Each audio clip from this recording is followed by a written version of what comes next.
ano siya, western food lang ang ating gagawin. Kasi hindi tayo kumakain ng rice.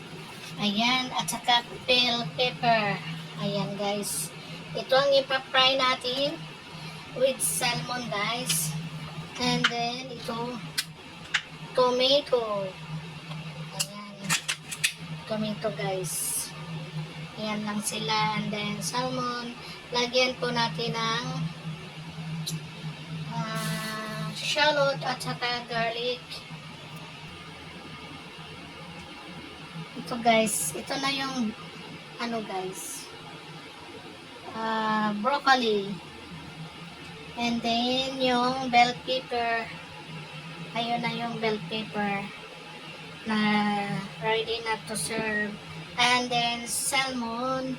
Set aside natin ang salmon. Wala na pong rice guys. Ito na po. Wala na siyang rice na kakainin. Ito yung western food.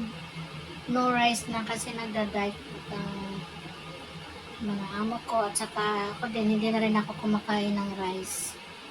Ayan guys. At saka yung isa with tomato, iset aside ko na rin yung isa. Ito guys.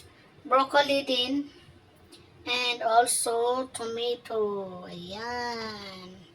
Lutong-luto na yung tomato.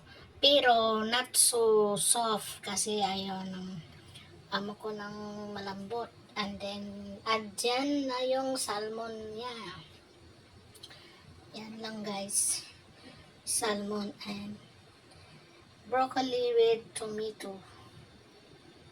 Yan. Yan na siya guys. Tapos ayan na yung dalawa.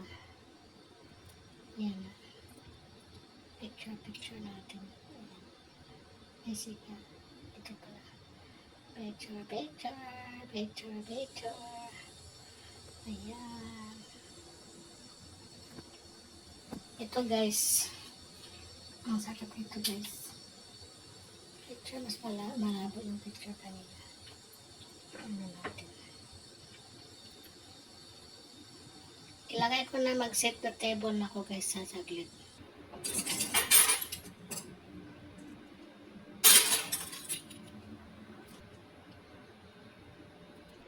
Yan na guys. It's ready. Setting table is ready na. Yan.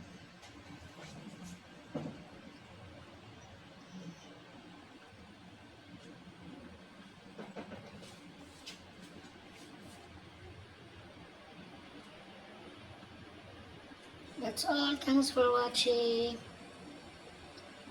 Let's eat.